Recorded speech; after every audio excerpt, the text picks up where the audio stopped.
Nous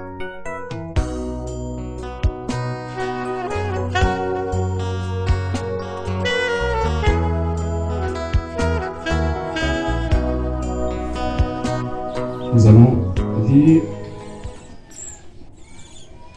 la partie dans le texte, les écrits que le prophète a lu pour ce serment. Nous allons écouter la bande que nous allons écouter, et tu ne le sais pas. Apocalypse chapitre 3 à partir du verset 14, du verset 14 jusqu'à 19. Pour le respect à la parole. Écrit à l'ange de l'église de Laodicée. Voici ce que dit l'Amen, le témoin fidèle et véritable, le commencement de la création de Dieu. Je connais tes œuvres.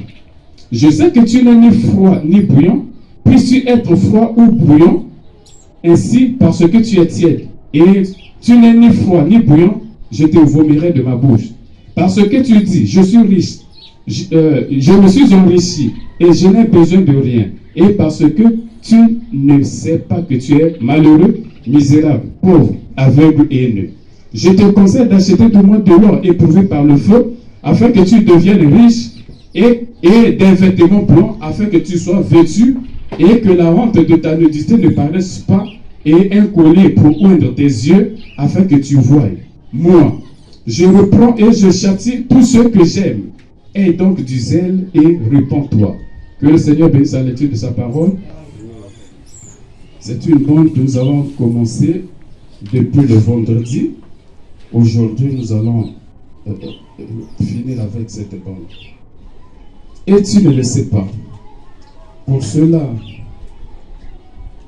qui n'étaient pas le vendredi, alors j'avais donné le contexte, les circonstances dans lesquelles Frère Branham a pris un peu ce texte. C'est à partir de deux femmes. L'une qui était religieuse. Les deux étaient des femmes au foyer. L'une était ne pratiquait pas de la religion et l'autre était une religieuse. Mais elle se moquait de celle-là qui avait seulement frustré, donc avait un autre mari. C'était son ancien copain.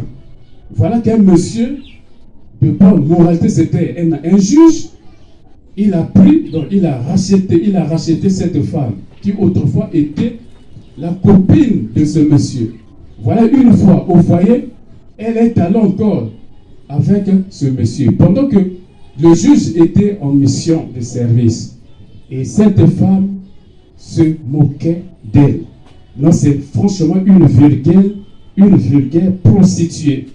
C'est là où frère Branham on dit, et tu ne le sais pas. Celle-là aussi n'avait pas d'homme, de mari, en dehors de son mari, mais elle s'habillait mal. Et frère Branham dit, et devant Dieu, cette femme aussi est coupable d'adultère. Donc les deux sont, on peut les mettre dans le même pot. C'est-à-dire, et tu ne le sais pas. C'est comme une leçon de morale. C'est une morale qu'on veut donner là. Et tu ne le sais pas. Quelle est cette morale? C'est qu'il est plus facile de voir la paille dans l'œil de son voisin que la poutre qui est dans son œil. Cela signifie qu'il est facile de critiquer les autres quand on ne voit même pas ses propres défauts. Ça, c'est puisé dans la Bible et tu ne le sais pas. C'est l'une des caractéristiques, c'est un message adressé à l'âge de Laodicée. Donc, frère Branham lui-même est le messager. Donc, c'est l'une des caractéristiques de l'âge de Laodicée.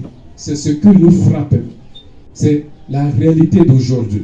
L'on est facile de critiquer les autres. Comme l'on dit, le bossu ne voit jamais sa bosse. Et tu ne le sais pas. Et tu ne sais pas. Et ce n'est pas aussi de le hasard que à l'introduction de cette prédication, frère Branham parle de l'histoire de ce chant de tir qu'il a eu à réaliser avec Joseph, son fils. Et là, il était, je crois bien, à l'âge de 10 ans. Il parle ça et tu ne sais pas, prêché le 15 août 1965. Joseph était né en 1955. De 1955 à 1965, il avait 10 ans. Voilà qu'il est en train de réaliser un champ de tir avec son fils Joe. Ce n'est pour rien. Voilà, il est le messager du 7e âge de l'Église, mais voilà qu'il a son compagnon, son fils Joseph. Et lui-même a dit que voulait voir Joseph derrière la chair, que lui-même devait le former. C'était déjà le début de la formation, en commençant par le champ de tir. Et Joseph a réalisé un bon tir, 3 tirs. Et le 3e tir, c'était, il avait fait éclater le morceau de pigeon en 2. Et ce tir, c'était réalisé à partir d'une distance de 50 mètres et avec une carabine 22 Riffs. De 1965, l'année où Frère Branham est rentré à la maison, à 2015, ça fait 50 ans. Voilà la distance de 50 mètres. Voilà la distance de 50 mètres. Et Joseph a atteint sa cible dans le 3e tir, c'est qu'il a fait diviser le morceau de pigeon en 2. Or, le morceau de pigeon, quand Jésus est rentré dans le temple, il fallait chasser ceux qui vendaient des pigeons, des faussaires d'esprit. Et quand il est venu, alors, c'est là où clairement il a fait cette distinction entre le ministère quintuple. Les frères, ceux-là font passer les bandes et ceux-là, d'autres prêchent. Voilà, donc il a fait la séparation de ces 2 groupes de ministère quintuple. Et avec la carabine 22, c'est Apocalypse 22. Il est écrit, n'ajoutez rien, ne retranchez rien. Voilà la carabine dont il a fait cette sélection. Et ceux-là qui font passer les bombes n'ajoutent rien, ne retranchent rien. Mais ceux-là qui prêchent, ils ajoutent leurs propres interprétations.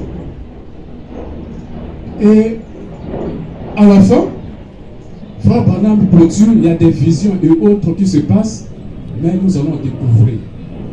Ça, c'est comme le résumé. Maintenant, je ne vais pas m'attarder là pour prendre ceux qui n'étaient pas. Je lis directement la lettre qui accompagnait cette prédication.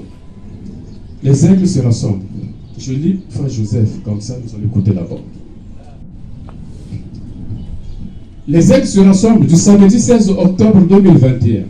Écoutez. Chers aigles qui se rassemblent, c'est aussi l'onction de l'âge.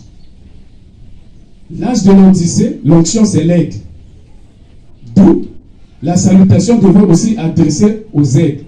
Comme c'est le 7e âge de l'Église, et l'enlèvement était scellé sous le chiffre 7.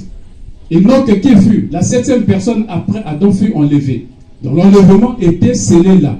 Et l'être, parmi les 4 vivants, l'être dont il était question au 7e âge devait être un oiseau pour prendre son envol qui est l'enlèvement. D'où chers aigles qui se rassemblent en vue de l'enlèvement. Oh, quel moment, quel temps, il n'y a rien qui n'a pas été accompli. Les aigles de Dieu se rassemblent autour du cadavre. La prophétie s'accomplit. Pas une seule fois elle n'a failli et elle ne faillira pas. Parce que nous, qui avons été prédestinés à le voir, le verrons. Les prédestinés verront, la prophétie s'accomplit. Quelle est cette prophétie aussi?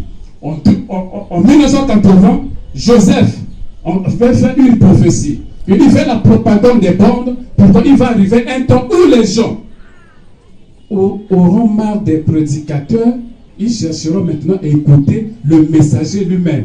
Nous y sommes. Depuis que notre père a rappelé son prophète à la maison, en 1967, le prophète dont il est question, c'est William Aaron Branham. Depuis que notre père, c'est le Seigneur Jésus-Christ, a rappelé son prophète à la maison, son épouse n'a jamais été aussi unie autour de sa voix comme elle l'est aujourd'hui. Il a choisi le moyen par lequel sa parole allait venir, et c'était par ses prophètes, qui ont été prédestinés et désignés d'avance. Et nous sommes satisfaits et convaincus qu'il s'agit ici de Jésus-Christ, qui se fait connaître et qui s'identifie par la prophétie. Et alors, il a conduit les enfants d'Israël dans le désert pendant qu'ils faisaient route. C'était un type du peuple appelé à sortir aujourd'hui. Le voici par la recherche scientifique. Il s'est identifié devant la science. Et par ses actions même, et par sa prophétie même, les choses qui ont été prophétisées, qui allaient faire en ce jour-ci, afin d'établir qu'il est le même hier, aujourd'hui et éternellement, ont été parfaitement confirmés. Cela ne suffit-il pas pour faire que notre cœur brûle au-dedans de nous? Comme les apôtres de ce jour-là. Là, il est en train de faire le résumé des bandes que nous avons à écouter. Le Dieu de cet âge mauvais, les événements modernes rendus clairs par la prophétie. Il reprend encore les bandes passées. Les prophéties qu'il a fait faire en ce jour-ci, et afin d'établir qu'il est le même hier, aujourd'hui et éternellement, ont été parfaitement confirmées. Cela ne suffit-il pas pour faire que notre cœur brûle au-dedans de nous? Comme les apôtres de ce jour-là, nous avons été destinés à la vie. Tout ce que nous avons à faire, c'est de faire connaître sa voix. Et cette voix est la pensée même de Dieu exprimée. Nous la croyons en entier. Nous n'avons pas besoin de prouver quoi que ce soit par la science, ou de demander l'avis d'un sadducéen ou d'un pharisien, ou de quoi que ce soit d'autre sur le sujet. Il a dit et nous le croyons. Ces brebis entendent sa voix, qui parle à travers son prophète. Ce message est la voix de Dieu sur bande. C'est la révélation entière de Jésus-Christ, l'Ancien et le Nouveau Testament, ensemble. Tous les secrets ont été révélés. Nous n'y ajoutons rien, ni ne retranchons rien. Nous faisons exactement ce qu'il nous a commandé de faire, s'en tenir à la parole. Amen. Voilà. C'est cet homme intérieur, c'est cet intérieur qui ponctue la parole, qui s'accroche à la parole, quoi qu'il arrive. Il a prophétisé et nous a dit ce qui allait arriver. Écoutez, ça c'est la prophétie qui est aussi dans la bande. Le monde entier est en train de sombrer dans la démence. Et ça va aller en empirant toujours. Si bien qu'à la fin, ça sera une vraie bande de fous. L'âge dans lequel nous vivons. Il a dit que l'heure est proche où nous allons voir quelque chose se passer. Où il va arriver quelque chose. Et tous ces messages étaient une toile de fond. Il posait le fondement d'un message court et rapide qui ébranlera toutes les nations. Et nous allons voir ça maintenant. Ce message qui est d'ébranler toutes les nations. Qui ébranlera toutes les nations. Je crois que nous voyons ces choses arriver en ce moment. Amen. Et je sais qu'après que j'aurai quitté, écoutez, et je sais qu'après que j'aurai quitté cette terre, ces bandes et ces brochures resteront vivantes. Amen, amen, et beaucoup d'entre vous, les jeunes enfants, vous verrez ce au futur. Aujourd'hui, cela est accompli. Amen. Dans les jours à venir, que c'est exactement la vérité, parce que je le dis au nom du Seigneur. Écoutons et prêtons attention à tous les détails des rêves. Amen. Ah, après nous allons écouter cela. Écoutons et prêtons attention à tous les détails des rêves dont le prophète nous parle. Comment ils l'ont vu sur un rocher qui s'étend d'est en ouest en forme de pyramide, en forme de pyramide pointue. Écoutez attentivement. Qu'il était sur un cheval, comme ils n'en avaient jamais vu de leur vie. Un grand cheval blanc avec une longue crinière blanche. Qu'une nuée blanche est venue le prendre et qu'elle l'ont emporté au loin. Après un moment, il a été assis au bout de la table. La nuée l'a emporté, il est parti. Même Robertson commençait à pleurer. Ceux qui étaient son administrateur, son administrateur, Robertson, commençait à pleurer Frère Branham. Comme aujourd'hui, après le départ de Frère Branham, beaucoup se sont proclamés être les remplaçants de William Aaron Branham. Ne regrettez pas Frère Branham. C'est que les gens étaient en train de pleurer Frère Branham. Il est parti. Mais il était revenu, il se trouvait au bout de la table. Ça seconde chevauchée. Ne pleurez pas le prophète. Il sera là, au bout de la table. Et il a été assis au bout de la table. Et il était blanc comme la neige. Il était là et il parlait avec autorité. C'était tout à fait clair. Nous comprenons en écoutant les. Voilà la seconde chose. Tout est maintenant clair. Amen. Au bout de la table. Et parle avec autorité et tout est clair. Amen. Plus de confusion. Amen. C'était tout à fait clair. Chaque homme comprenait exactement ce qu'il disait. Amen. Cela est accompli. Amen. Quand vous allez écouter, chacun sans confusion. Je crois, écoutez, je parcourrai encore une fois ce sentier. Ah, il fait la promesse. Je parcourrai encore une fois ce sentier. Je crois que nous voyons cela arriver aujourd'hui. Ces messages parcourent encore une fois ce sentier. Dieu appelle et rassemble ses aigles de partout dans le monde. Ils s'unissent autour de sa parole, sa voix, ce message. Le monde est nu, misérable, malheureux, aveugle. Là, il est tordu, mais tout la bande. Il nous a dit, le monde est nu, malheureux. Non, le monde est nu, misérable, malheureux, aveugle. Et il ne le sait pas. Mais l'épouse est revêtue de la parole, glorieuse en esprit, joyeuse par sa grâce, et nous pouvons voir et savoir qui sommes-nous dans son épouse. Il nous a dit, pour autant qu'il sache, qu'il ne voyait rien maintenant qui empêche la venue du Seigneur Jésus-Christ. Sinon, son épouse n'est pas prête. Dieu, lui, il est prêt. C'est son épouse. Ce qui retarde de l'enlèvement, c'est notre condition. Aigle, préparons-nous. Je vous invite à vous rassembler avec nous autour du cadavre dimanche à 14h de Jeffersonville pour entendre la voix de Dieu pour aujourd'hui, nous préparer à son enlèvement imminent alors que nous écoutons et tu ne le sais pas. Maintenant.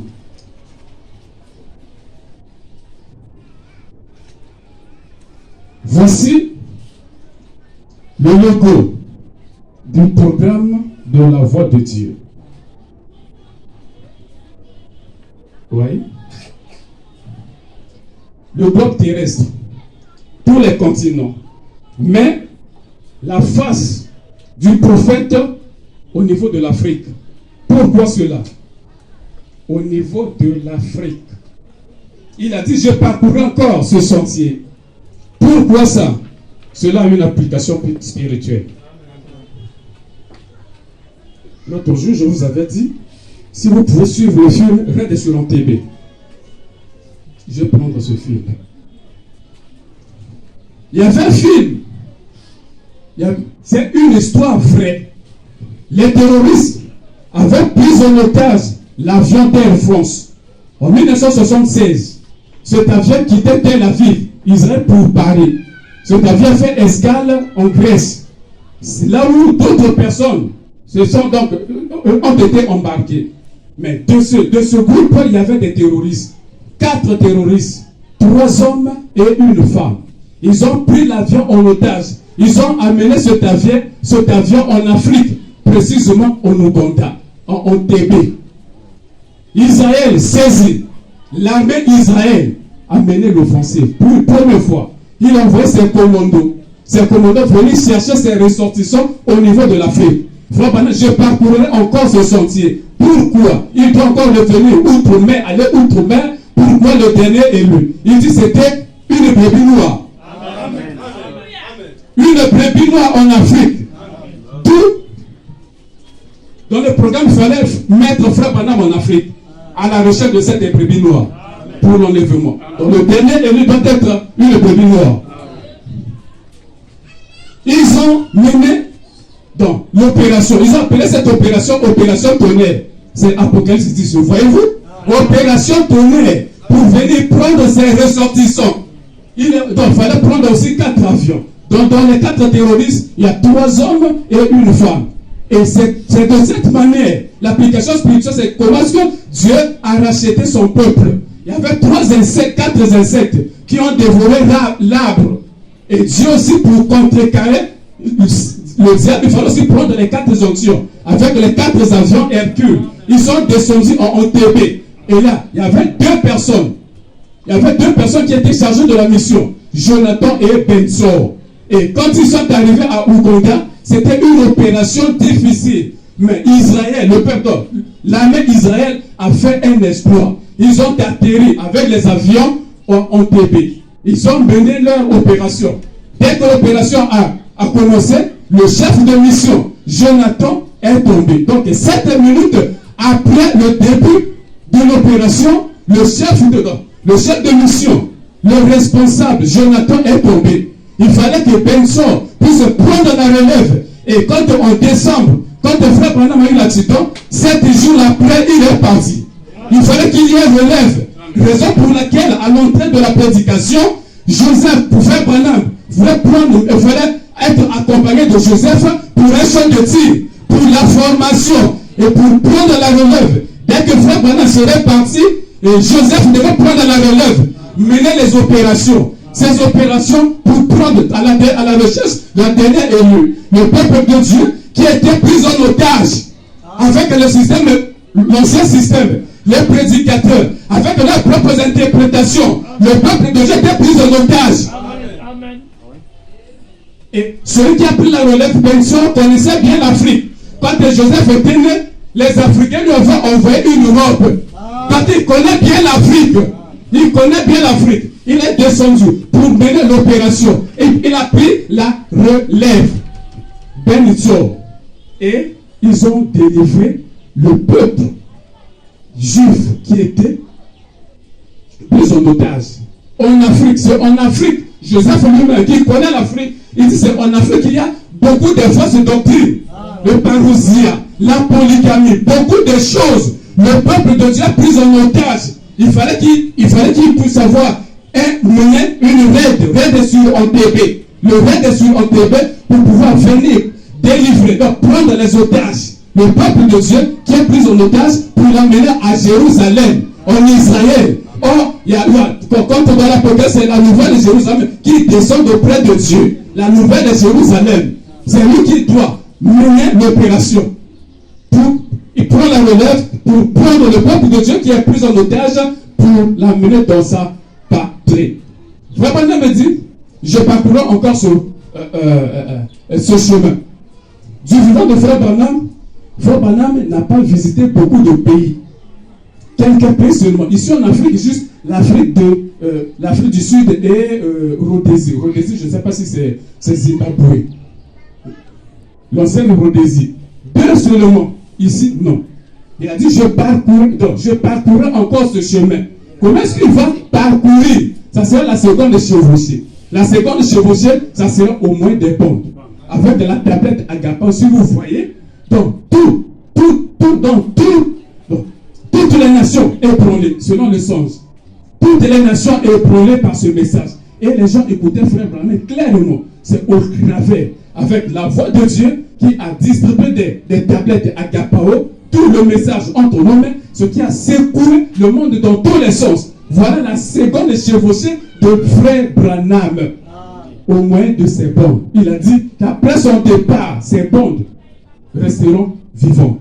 Voilà comment est-ce que, et pour écouter cette bande, vers la fin, il a donné conseil à l'église. L'époux est prêt, mais c'est plutôt nous qui ne sommes pas prêts. L'épouse n'est pas prête. Pourquoi? Il y a certaines choses. Nous devons mettre nos vies en ordre. Et vers la fin de la bande, il parle de payer les dettes. Payez vos dettes. Il a donné un conseil. Payez vos dettes. Si vous devez une personne et que vous n'avez pas les moyens et cette habitude, l'aimabilité d'aller auprès de cette personne, dit, jusqu'à présent, je n'ai pas encore trouvé. Le jour où j'aurai de l'argent, je paierai ta dette. Voilà la manière de faire. Et Frère Branham aussi devait payer cette dette. Pour notre peuple, il a dit, je dois encore repartir outre-mer à la recherche de la brebis, de la dernière brebis, qui est une brebis noire en Afrique. Frère Branham est parti, il n'est plus revenu. Il avait une dette envers l'Afrique. Voilà la manière dont lui aussi, il a payé sa dette au moyen de ses bandes. Sa voix parcourt toutes les nations, tous les continents. La seconde chevauchée de Frère Branham. Comme aussi l'on dit, la gloire du second temple, de la seconde maison est plus grande que celle de la première maison. De son vivant, il ne pouvait pas parcourir dans toutes les nations. Et comme il n'a pas pu parcourir, on peut aussi envoyer les bandes. Voilà maintenant, au travers des bandes, Frère Branham est en train de visiter toutes les nations. Nous allons écouter la bande. Et tu ne le sais pas. Prêché le 15 août 1965 à Frère Branham. Mais crois seulement, pendant que je vais quitter la chair, introduire notre pasteur, le pasteur de l'âge, William Marie. sœurs.